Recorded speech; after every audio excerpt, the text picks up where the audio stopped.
سلام، اومدم ادامه این داستان مرغ و اینا رو که گفتم میخوام زیرش پلو با مرغ درست کنم. نکنه چه مرغی شد. البته اینو خوردم یه مقدارش. خب این که زیرش که توی آب ریختم، تمیزش کردم، خاکش رو نگرفتم، شستمش، تو آب گذاشتم، 2-3 ساعت تو آب بوده. صافش میکنم، یعنی آبکشش میکنم، میگم صاف، آبکشش میکنم.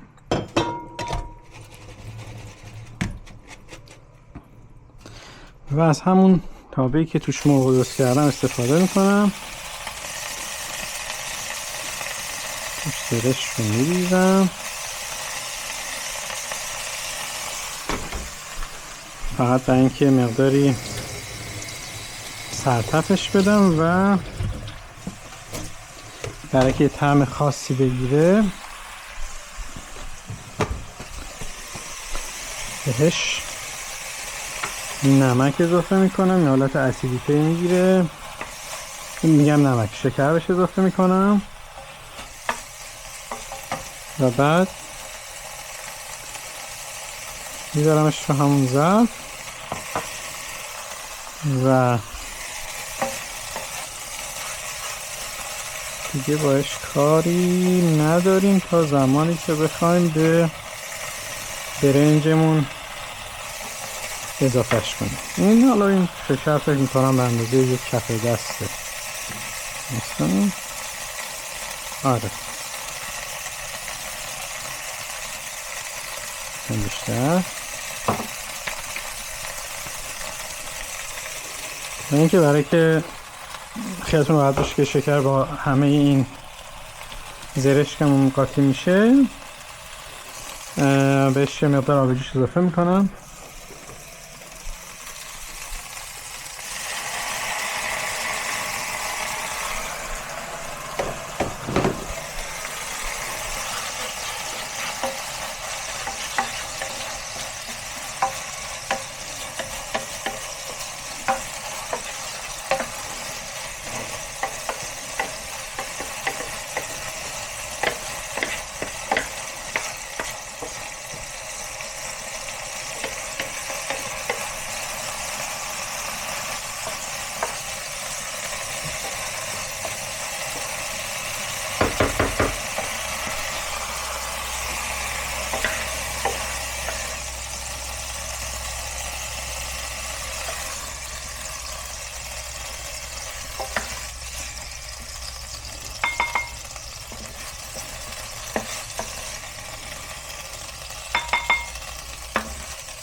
تموم، با این کاری نداریم.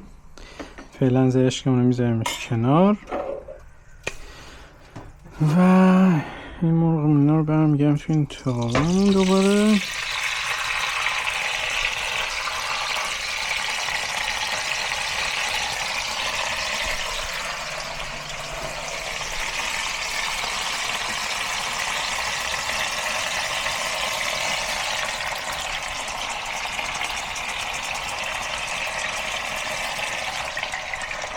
خب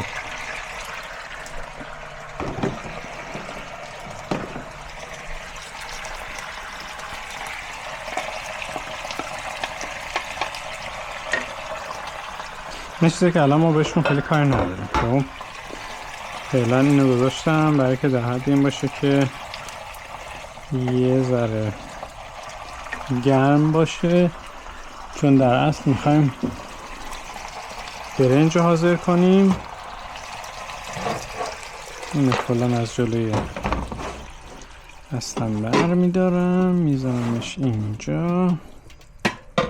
یه قابلمه دیگه میذارم برای که برنج آماده کنم. یه سری چیزایی که هستش که خب روشی که ایرانی‌ها برنج درست میکنن با بقیه منطقه‌های دیگه مثل آسیا جنوب شرقی، ژاپن، چین، تایلند، جوجه ها کلا فرق میکنه. این که ما برنج رو دم میکنیم،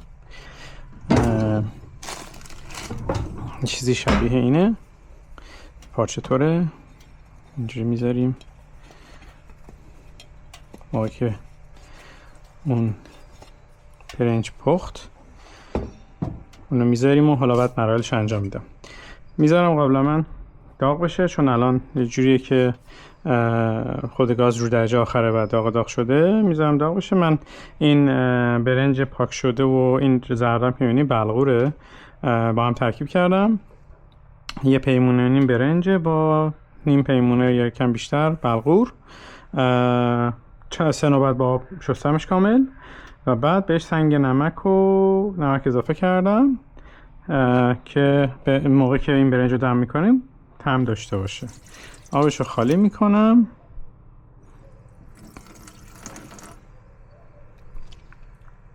این آب یک کوچولو نمکیه و توی قابلمه‌مو این آب سرده ولی الان ریختم که الان آب جوش اومدم اضافه میکنم.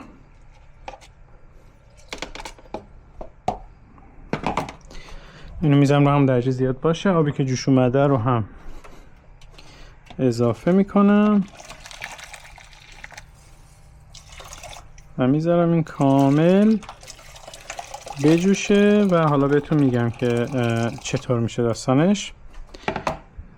این برنج زمانی که میجوشه و میپزه به عبارتی اینطور هستش که اون دونه برنج رو که روی دستتون میگه فشار میدین از وسط میشکنه یا له میشه.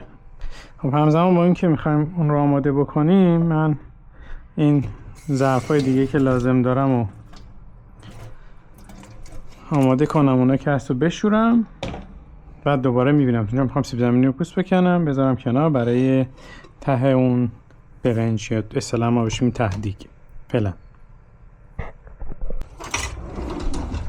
سلام، من برگشتم. این برنجمون در حال جوشیدنه یا جوش خوردن به قول بعضیا. ببینیم چطوره وضعش. این خوبه. نکنین خیلی آرومم با دستتون فشار بدین این له میشه. این آماده است که آبکشش بکنیم به اصطلاح. من سیب زمینی‌ام پوست کردم. حالا بهتون میگم که چی کار بکنیم که تدیگمون خوش رنگ و خوش طعم باشه. بالعکس اینکه لزوما یه سری فکر میکنن حتما باید زعفرون بزنن توی قابلمه‌شون. نه، خیلی چیز خاصی نمیخواد. حالا چیزی که خود من میزنم سلیقه‌ایه، ولی مهمترین چیزی که لازم هست برای زردچوبه است. خب فعلا اینو برش می‌داریم، الان میریزیم توی صافی.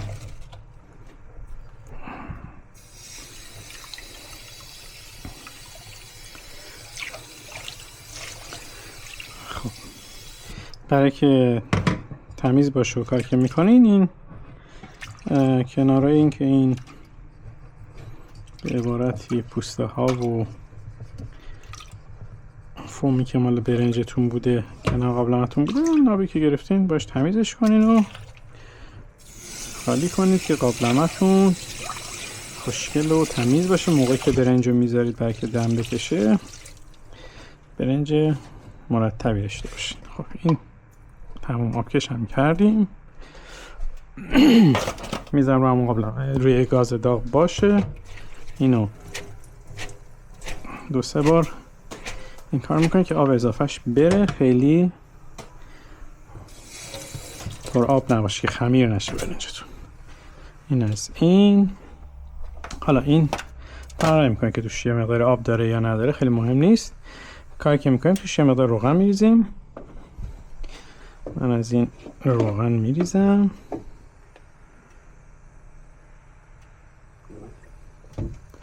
کف قابلمه‌مو روغن بگیره و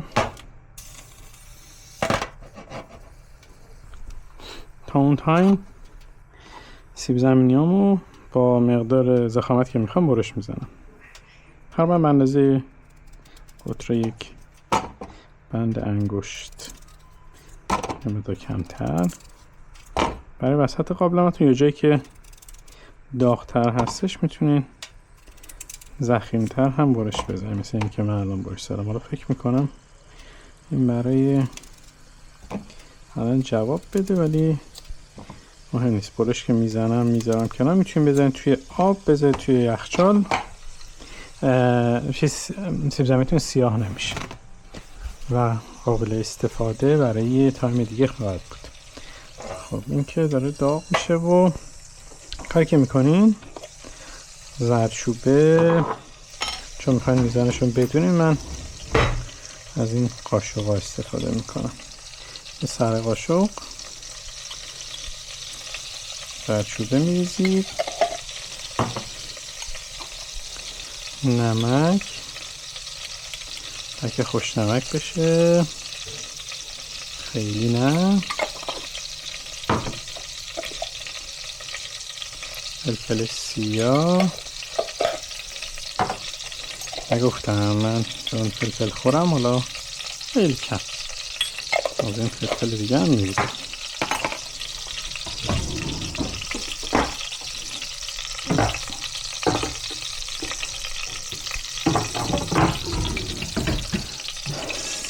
اینو کف قابلمه کامل میگردونید و کاری که میکنید که خیلی مهمه، الان که این داغه، این سیب زمینی مواظب باشید. البته روغن هم هنوز یه مقدار دیگه جا داره که داغ بشه، میذارم یه مقدار دیگه داغ بشه.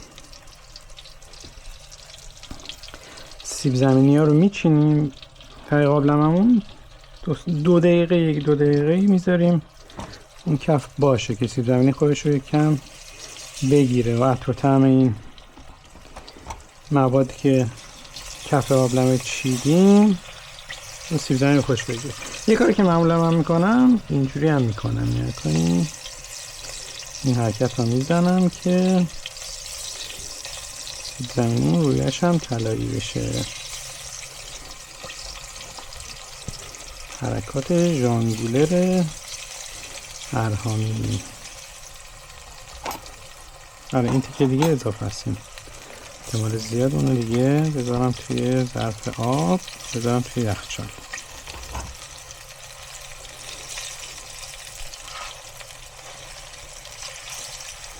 خب یه تیکه کوچولی اونجا خالی داره که میتونیم بیایم و از این حرکات بزنیم که همه جا رو با تحقیق سیب زمینی پر کنیم. خب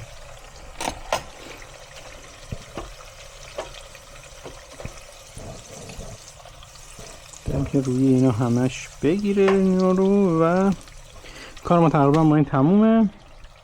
زرش رو جدا آماده کردیم، این تعدیقمون خوشو میگیره. کاری که باید بکنیم، برنجی که آب کشی کردیم رو همینجا بهش اضافه کنیم به این صورت.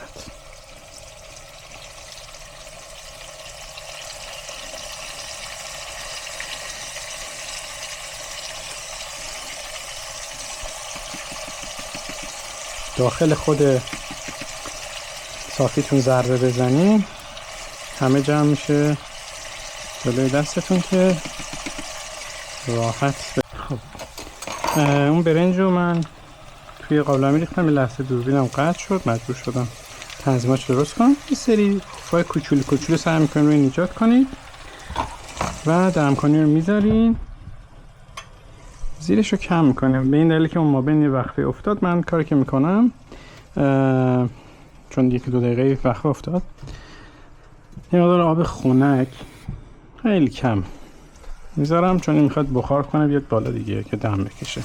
میام خیلی کم. اگه همون اول در رو بذارید دیگه این رو هم نیازی نداره لزوما انجام بدید. یه مقداری آب خنک ریختم چون داغ بود ظرف،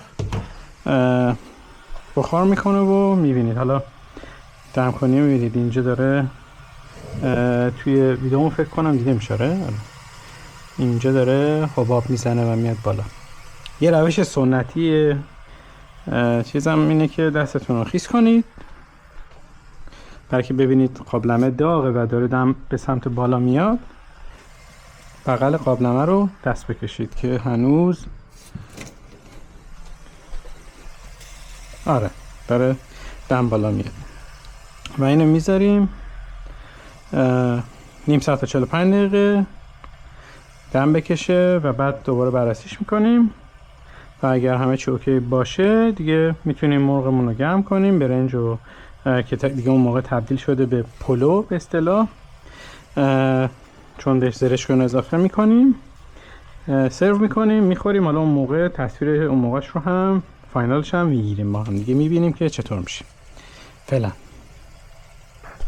خب من برگشتم تقریبا 1 ساعت و 10 دقیقه 1 ساعت 10 دقیقه گذشته. برنجم کامل دم کشیده. میبینید که این روی این عرق کرده. ببینیم چطوره. بله خب یه سری دوستان میان اینجا باز به برنجشون روغن اضافه میکنن و اینجور چیزا، ولی من این کار نمیکنم چون غذا خودش مرغمون چرب هست. ولی نگاه کنید برنجمون کامل به اصطلاح دونه، همشون رو میتونید راحت ببینید و نوش جان کنید. من بکشم چون غذا رو دیگه وقتش آماده کنیم و بزنیم بر بدن. من عمدن اینو یه مقدار گوشه میکشم کنارش مرغ بذارم. این هم زرشکش. خوبیش اینه که این زرشکی که آماده کردید برای زرش پلوتون میتونید اگر اضافه هم داشته باشید بذارید کنار، بعدن چی میگن نوش جان کنید. تعدیگا رو ببین نگاه کن چه رنگی پیدا کرده.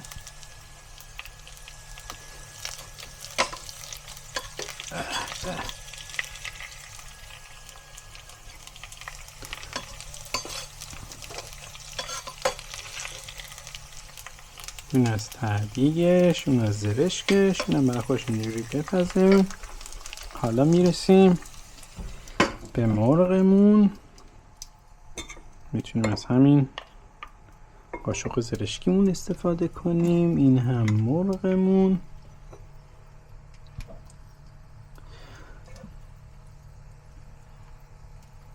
و سیر و پیاز و جای همگیتون خالی. اگر این ویدیو رو دوست داشتید، چون من تخصصی در ویلاگ یا ولاگ ندارم، کامنت کنیم برای من تا ویدیوهای بعدی رو بگیرم. بذارید من این رو نشون بدم. نگاه کنید مرغ کامل پخته و برنجمون هم که دونه. فعلا